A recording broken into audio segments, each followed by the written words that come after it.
แม่บ้านกันเดียวก็เอาเอาไม่หอมแต่ก็หอมแก้มหอมแก้มได้รางวัลบ่เราปอดแล้วเราเชื่อ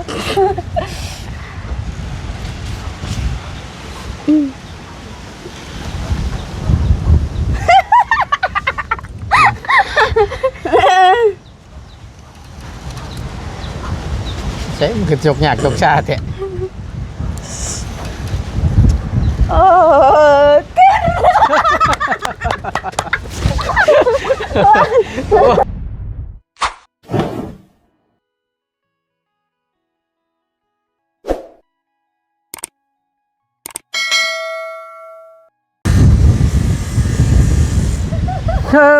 เรียบร้อยบาทนี่นั่นกันหนาวเนาะเอาช่วงแรงๆมันจังซี่แหละช่วงตอนเว้นนี่แหละสบายดีล่ะสบายดีไปเนาะผ่านแล้วก็ผ่านวิทย์แล้วก็วิทย์พี่น้องมาผู้ดีบ่ตูนก็ได้ขึ้นมาฮอดจอดถึงเป็นที่เรียบร้อยพี่น้องปุ๊บหัวยุ่งหัวยองเนาะหลังจากที่ทั้งบ่ตูนได้แวะเยี่ยมยามทั้งน้องสายฟ้าเพิ่นแต่ทั้งบ่ตูนก็ได้ขึ้นมาฮอดแล้วบัดนี้ก็ได้เอาก่อนอื่นพี่น้องเลย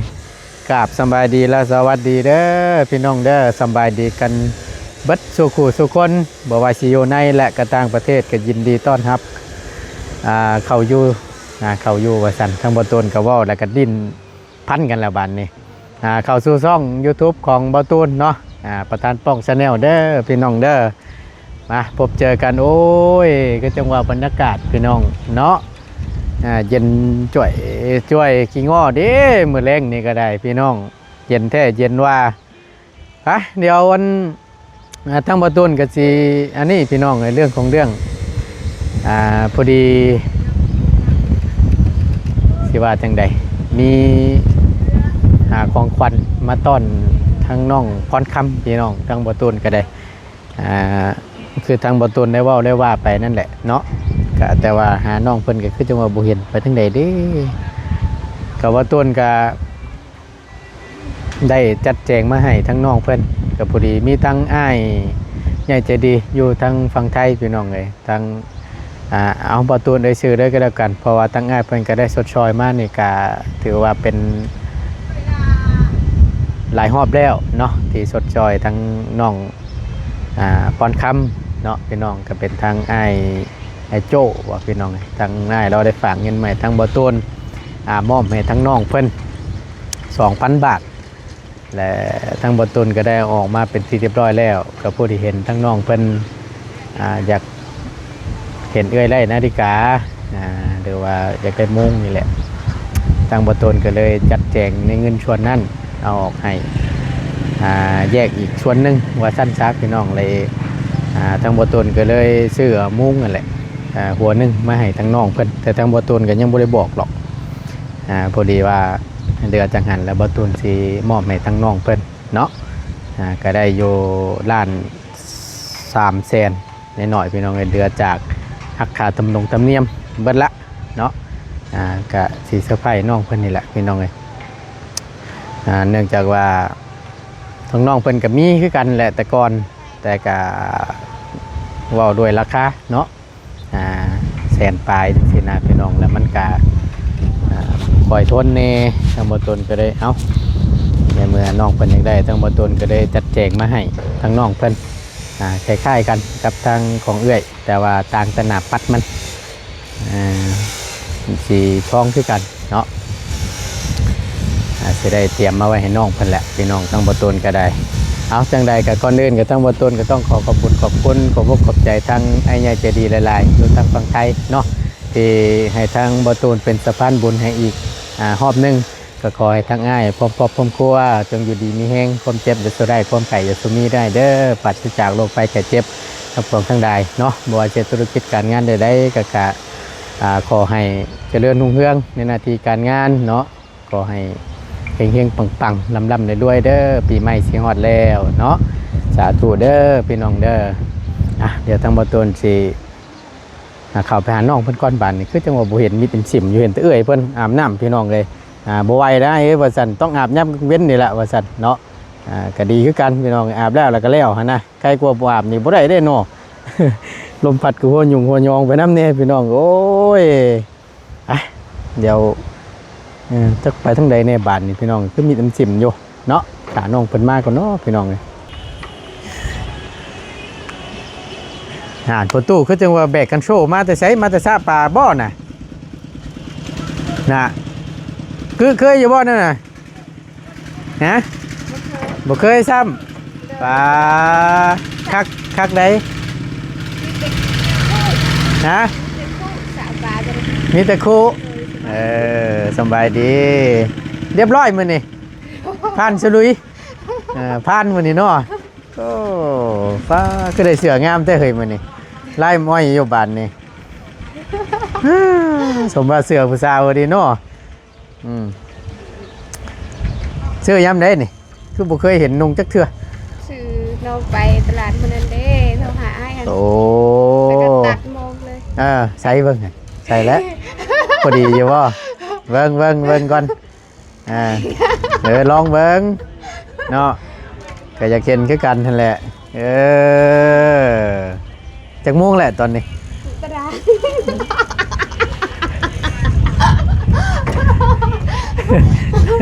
เอ้าเนาะตายคักบ้านนี่เบิ่งยับว่าพี่นะเบิ่งมาเบิ่งอยู่นอกพี่มันจะได้เห็นหุ่งนะจักโมง2 โมงวะใส่เบิ่งอ้าวเนาะแขนมุ้งมันก็ต้องฮู้จักเด้อเฮ้ย2 โมงวะ2 โมงถามอ้ายยังอ้ายถามโตคุณลิงเนี่ยโอ้ยยังไม่ทันโอ้ตายนี่ข้างในที่เอาโทรศัพท์ช่อยนี่สักเป็ดแท้ดิใส่เบิ้งออกมานอกผิวมืดออกมานอกผิวมืดมองสุเพนะฮะมองสุเพมันเป็นอะไรจังเพ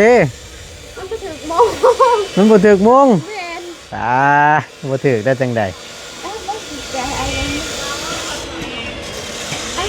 มันบ่ถึกได้ไดคือเบิ่งบ่ยันเบิ่งบ่เป็นซ้ำนะนี่2 โมงแล้วเนาะ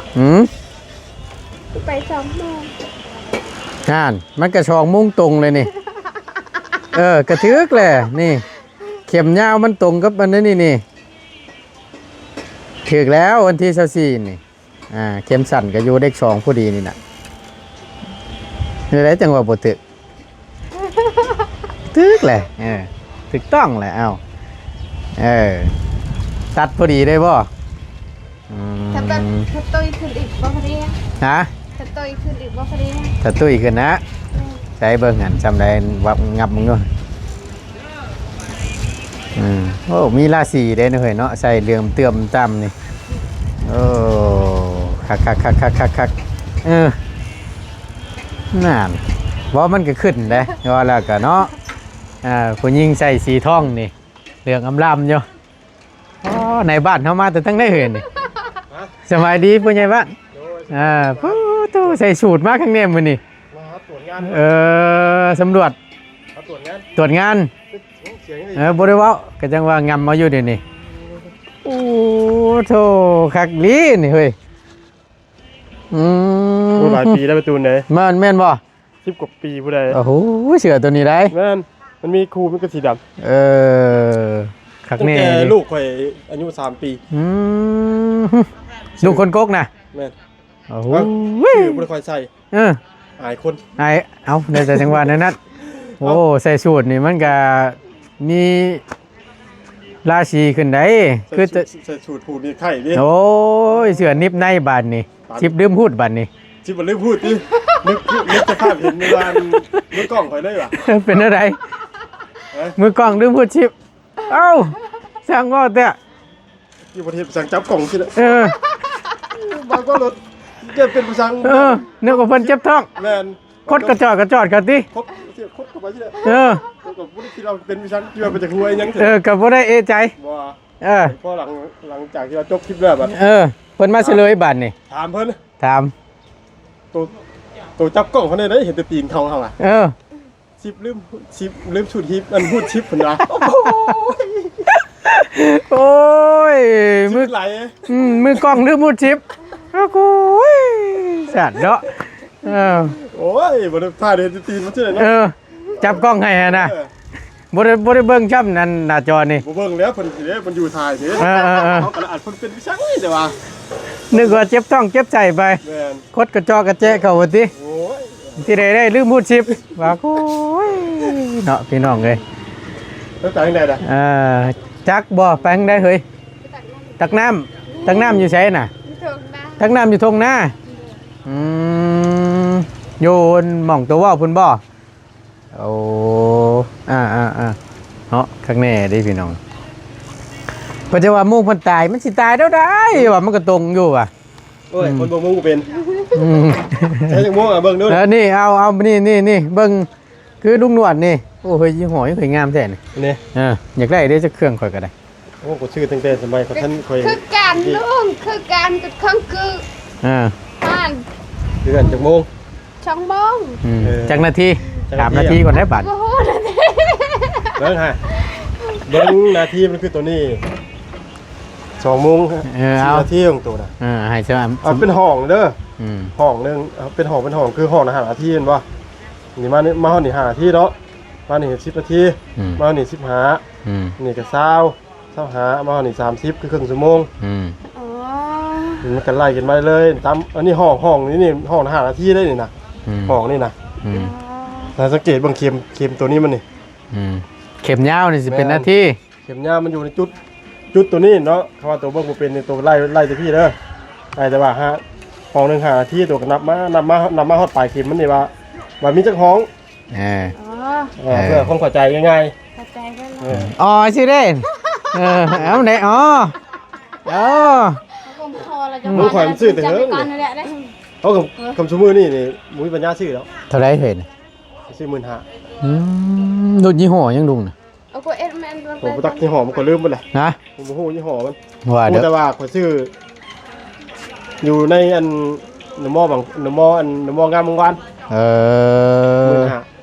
15,000สมัยตะกี้แมนจากแต่ว่าราคาติ่มมันอยู่เกือบ20,000ลด 2% คือลด1%นี่แหละ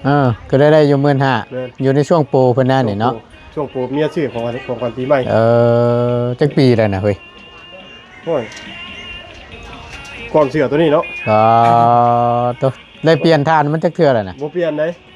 มันเป็นทนดีเนาะมันเป็นนั่นว่าอันอย่างนะเพิ่นเอิ้นอย่างออโต้อันนี้ได้จะว่าเป็นยี่ห้ออันคาซิโอประจักษ์นี่พี่น้องแม่นคาซิโออีกหัวนึงคำตัวนั้นน่ะโอ้แบรนด์ลังจะเด้น่ะคาซิโอครับพอใช้มันนักหมูมีรุ่นน้อยป่ะมันบ่ค่อยมีแบบซี่นะครับมันแต่ว่าป้าเขาถอดป้าไป2 มื้อนี่ยุดต้องการ2 มื้อครับมันออกจากไอขี้เขานี่มันยุดเลยต้องถ้าว่าง่ายสัมผัสกับเนื้อเขานี่มันทำงาน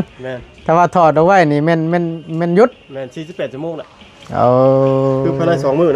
มันเข็มยุดเดินใช่สังว่าแท้เนาะถ้าว่ามันอยู่เดินเท่ากับมันตั้งใหม่มัน48 ชั่วโมงเลยมันให้อยู่ใหม่อยู่ในร่างกายเขาอุณหภูมิของเขานี่ให้อยู่ตลอดนะทางแน่นิดหนึ่งเนาะได้การเนี่ยเนาะจังสิเฉพาะนาฬิกาชื่อก็ต้องว่า15,000ยอมแล้วเหรอคาซิโอให้พวกเท้าคาซิโอ8,000ไปกินเป็นซีเมนต์ยี่ห้อยังตัวนี้เนาะยี่ห้อจังวะเป็นมันมีอีกชื่อนึงนะคล้ายๆกันนี่โลโก้นู่นมาปดคอเลยนะรู้ครับมันเอิ่นชื่อยากแล้วโลโก้อ่านให้พังหน่อยเด้อพี่น้องเด้อ FC เด้อนี่ตัวภาษาอังกฤษจำทั้งประตูก็อ่านบ่ออกบ่จักว่ายี่ห้อแบบใดหั่นน่ะก็สิว่านี่แต่ว่ามันเป็นยี่ห้อดังมันก็สิสมราคาอยู่คือว่าหั่นแหละ 14,000-15,000แหละมันก็แข่งกับคาซิโอเด้เชื่อได้คล้ายๆ Samsung กับ iPhone นี่นะเนาะคำว่าเป็นเปรียบเทียบกับรถก็แม่นอัน Toyota กับ Isuzu นะฮะ ประมาณนั้นโดด แมน อ่า ดีโบก็เป็นดีแม็กไปคู่กันนะ โดย lại nhị nhá มาแล้วเฮ้ยมาแล้วก็แอลออนหน่อยมาละบาดนี่ เป็นได้นะ ฮะ เอาเตะน้องเตะ กะได้ผ่าตัดนั่นแหละฮัก ผ่าตัดบันได ขา ขาดขาหัก ขาฮักต้องได้ผ่าลามเด็ก ถามเด็กว่า ยังโชคดีแต่ว่าบ่ถึงแก่ชีวิตนั่นแหละ มันเหตุการณ์เป็นยังไงนะ จักสิว่าจังได๋ข่อยก็บ่ได้อยู่ในเหตุการณ์นะลุงเอ้ยก็ได้ยินตามที่น้องเพิ่นว่าก็มันอ่ารถใหญ่หั่นแหละรถกระบะเกี่ยวเอาเพิ่น โอ้ แล้วน้องเพิ่นซ้อนท้ายนะอยู่ครับรถกระบะ แม่นระมัดระวังแอวน้อยๆมาเฮ้ยคือหนาเหี่ยวหนูฮุบแท้ ไม่พลาดเขาเนี่ยมันดีดหูขาดเลยเนาะ ฮึบ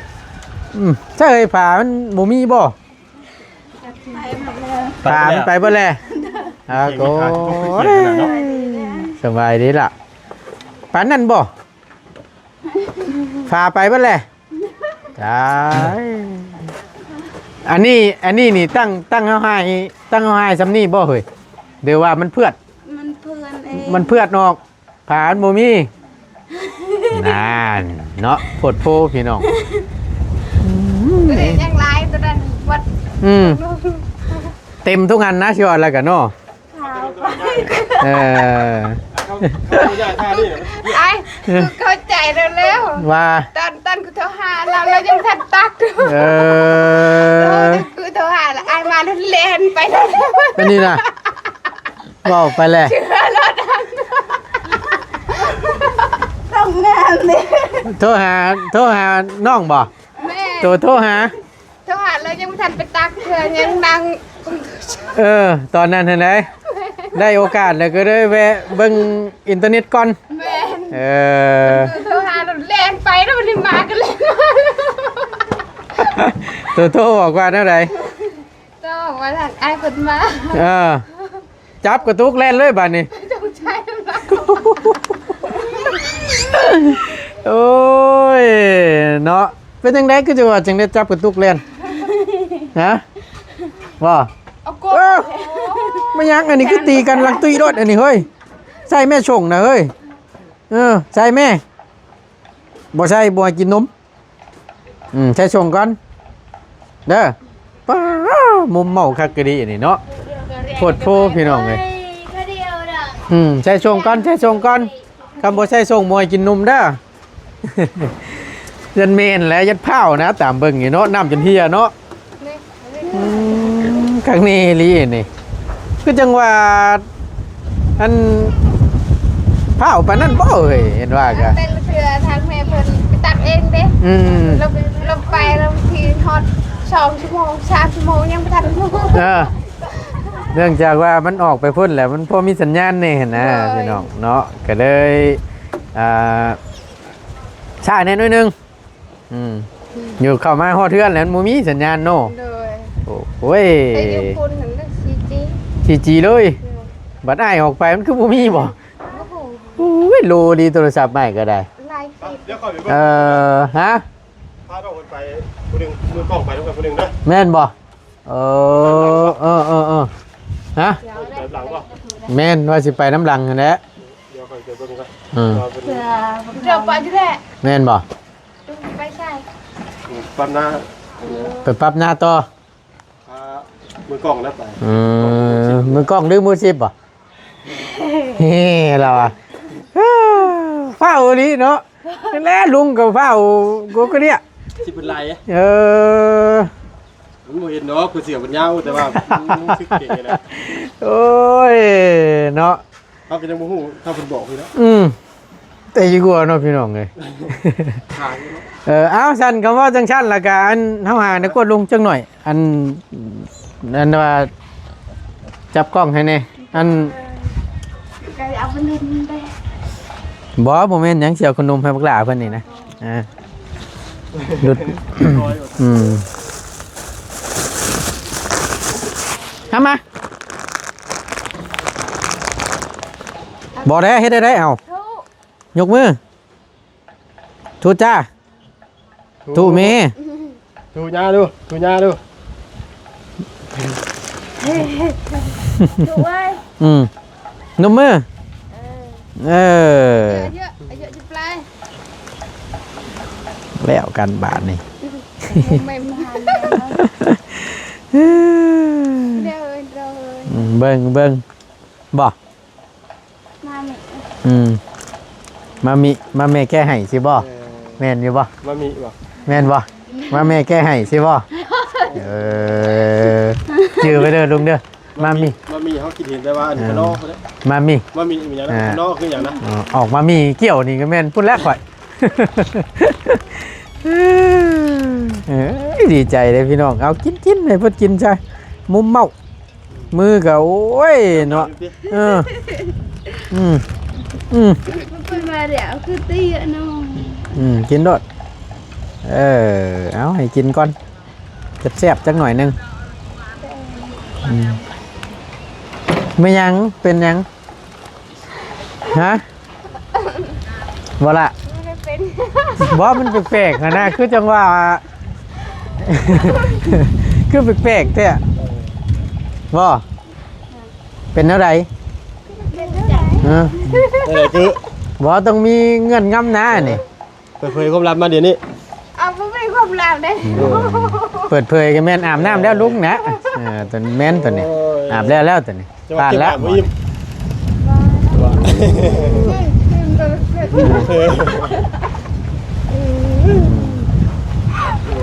เป็นจำพอดนึกว่าคืออะไรนี่ เปิดข้าวเฮงเด้สิว่าจังได๋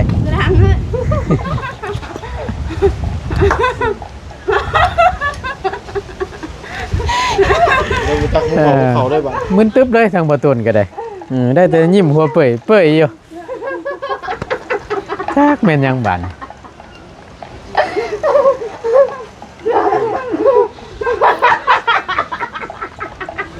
เป็นหยังเด้มือขุดเสาจังเสากัน ถึกตัวใดมาบาน ที่ล่าง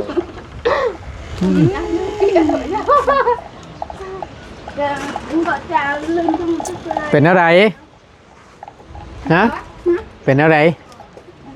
คือจังว่าเว้าให้อ้ายฮู้นำดีกว่าเห็นว่าก็ได้อำได้ฮู้กันอยู่2คนเนาะบัดเฮาเพิ่นบ่ฮู้บัดนี้ฮะมีอีหยัง บ่ไหวแล้วหิวแฮง ยังไม่จ่ายอยู่อ่ะ หิวแฮงบ่ได้ว่าบ่ได้ว่าให้ลูกให้เต้าจักดิสุดท้ายแม่นี่แหละกิน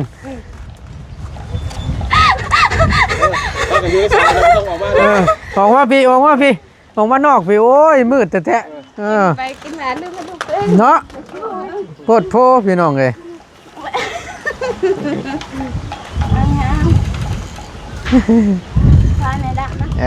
เอาอันนั้นแหละแกะให้เพิ่นจังหน่อยนึง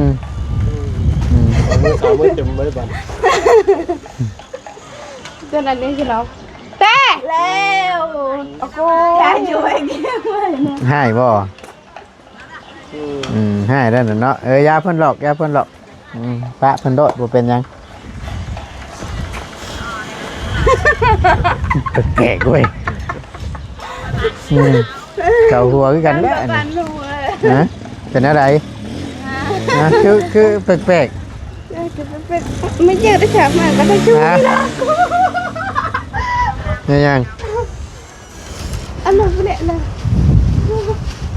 คือจังแปลกๆอยู่แล้วก่อนสิว่าต้องมีอย่างไรอย่างหนึ่งแหละคือจังว่าหัวคือจังว่าหัวเต้นน่ะเรียกหัวเต้นอะไรพื้นจะใส่เฮ้ยมือจอยดิมาตายาวดิต่อยจังไหมกินไหมเนาะยาเพิ่นหลอกเนาะเพิ่นดินเพิ่นหัวซะถามอีกครั้งหนึ่งเป็นยังหูอ้ายมาแต่คือจังว่าเผาเรียนเข้ามาฮะเอ็ดมากระตึมไอ้เนี่ย ถือว่าตึ้ง ให้เหตุผลมึงด้วยฮะ เนี่ยชิบเสียก็ต้องนุ่มเตะวะ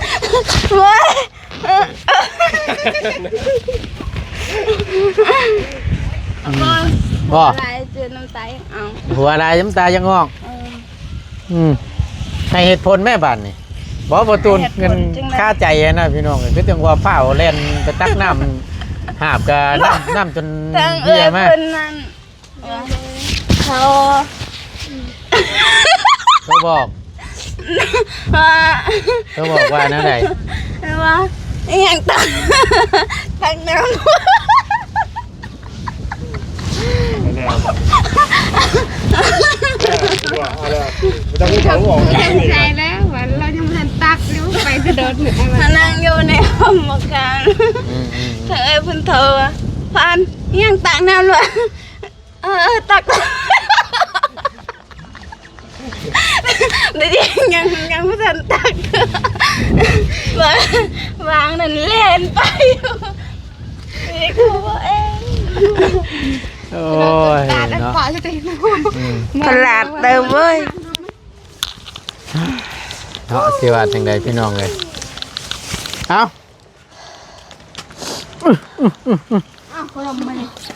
เขาแซมปะเหนือโตก็ได้เนี่ยปะคือได้แถวจูเบรกว่าแถวเอ็ด บ่ได้พันเด็กป้อมเมื่อคืนนี่นะฮะบ่ได้พันหยังในป้อมเมื่อคืนนี่นะ ไม่ได้พัน บ่มื้อนี้มันเด็กออกได้มื้อนี้นะจำได้ตัวเด็ดตัวดีก็บอกง่ายนี่เด้อยันว่าพันดีหั้นนะพันบ่คือกูบ่ฮู้นอนรับคักปันหยัง สาเชิญมันปันมาได้ สี่สองเป็ดออกสามเป็ด เราปะแช่ไม่ประคัน เนาะ เอานากิมอมเลยเว้ย คักแน่ดิ ไอ้ แบบสามตัวนึงซื้อสองสามเป็ดโมเมนต์อันสามสองเป็ดนี่หนู เอาไว้ สองสามเป็ กิน ด เว้นก็ มาแปลมาแปลมาก่อนจังหน่อยแปลลูกกินนมนอนเดี๋ยวกินนม แต่แถวจูเชียว ให้เพื่อนนอนก่อนฉันเขาบอกจังซั่น แถวจูเชียวคือพวกคือพันยันมันบคิว เอาถามเบิ่งนะพี่น้องยันว่าเพื่อเป็นพันเด็ดพันดีนะ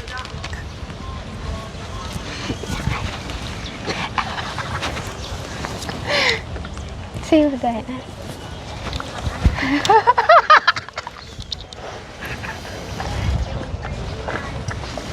เอาเห็นลืมไปจักเบียร์เราไปจักนี่เอาเลยเบียร์บัน พาทุกหรือคนนี้ไม่ได้ซีคือกันโอ้เดี๋ยวซีไม่คือกันหรอก เปลี่ยนตนาปัดมันชื่อๆ ตัวสายคือกัน สายคือกันเอาจังสิตั้งประตูเซ็นเอ้ยพวกนี้แหละมันมอบให้เอาคือวันนี้เด็กมีของขวัญในตัวด้วยวันนั้นมอบให้เพิ่นเด้อแล้วเดี๋ยวเฉลยเพิ่นเด้ออันนี้ว่าต้นสิอันนั้นพี่น้องเลยน้องมันเป็นเลยเพิ่นมอบให้ซะเนาะเบิ่งเพิ่นเฮ็ดแนวใดเดี๋ยววัน เว้ยคือเห็ดบ่เป็นล่มเลยแหละพี่น้องเนาะ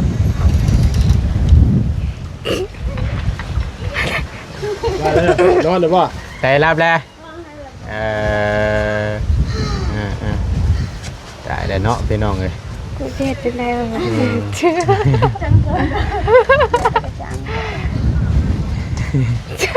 รับแล้วก็ยังอยู่แปลกๆเยอะเนาะ เห็นเถอะ เอาว่าจะเสียให้ถามอีกครั้งหนึ่งว่าได้ฟันดียังบ่เมื่อคืนนี่นะ คนก็ว่า ไม่ไง สงกรานต์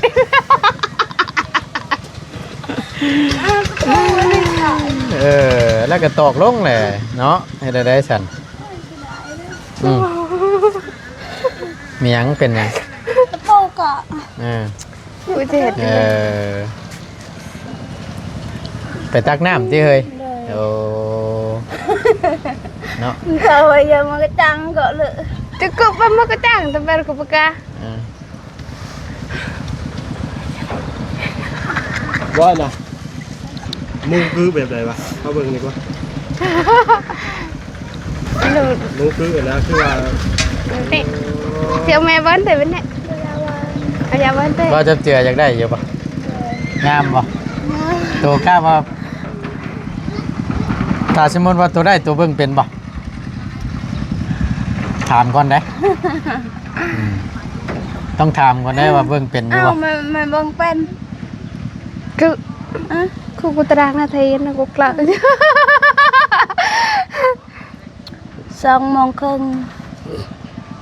เดี๋ยวคนเราอยู่ ก็ตามไปเลยอ้ายบอก หัวทันหอดครึ่งเดี๋ยวหาจะได้23 นาที เช้าเลย เดี๋ยวอยู่ใกล้เคียงใกล้เคียง กูตะแควตาละ ฮะ กูตะแคว แนวไหนอืม ชอบร้อนเลย โอ้ย แม่ แล้ว บ้า กัน นบาด กันเดียวก็เอา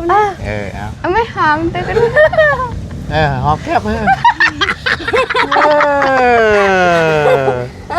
หอมแก้มได้รางวัลบ่เว้ย เดี๋ยวปอดแล้วใช่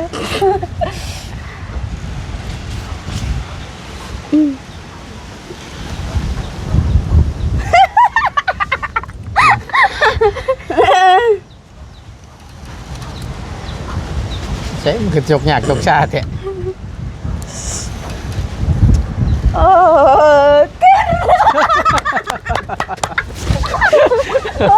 โอ้ยเว้ยรางวัลกันบ่กายหอมแก้มตายข้างในดีหน่อยเนาะ นี่มีกองai chờ gòn ái rồi chờ được ông mẹ มักอยู่บ่บัดนี้มักอยู่มั่นใจว่าเบิ่งเป็นณตอนนี้จังโมงเอาถามมาอีกครั้งหนึง chưa แล้วกันมันหมุนใช่หมุนครัวอยู่ 2 โมงไกลที่หอด30แล้ว มาจากนาที ใช่ชื่อแต่บ่ฮู้หรอกว่านาทีมันเท่าไหร่ có chị công เอ้ย chị để mẹ cứ canh cái này đồ เอาคือกันลายเรียมมันสิลงกัน เพราะฉะนั้นแล้วตั้งง่ายก็เลยเอาหน้าปัดเป็นสีล้ำของหมอเอ้ยเป็นสีขาว แต่ว่าสีเดียวกัน โอเคเนาะ ai chưa ง่ายนี่แล้วซื้อให้เห็นได้สะว่าจมว่าอยากได้โยนี่แหละของขวัญรางวัลคนขยัน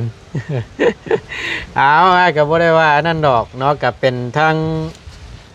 อันนั้นทั้งไอ้โจ้1 2 3 4 5 6 7 8 9ยังเหลืออยู่9 แสนพอดีเดือดจากชื่อมุ้งเด้อเอาไว้ให้ตนให้ตัวไว้เด้อพอดีทั้งอ้ายรับฝากเงินมาให้ทั้งบ่ตูนมามอบให้น้องเพิ่นนี่แหละ 2,000 บาทเหลือจากค่าตำเนียมก็ได้อยู่ล้าน3 แสนพี่น้องพอดีทั้งบ่ตูนชื่อนั้นมุ้งนี่ก็4 แสนก็เหลืออยู่9 แสนบาทเอามีแต่ว่ารักษาเอาเด้อประตังผู้ใหญ่ใจดีเพิ่นชื่อให้แหละนี่แหละพี่น้องเอ้ยก็เว้าแล้วก็ด้วยคุณงามความดีว่าซั่นซะความขยันถือว่าเป็นรางวัลให้ทั้งน้องเพิ่นเลย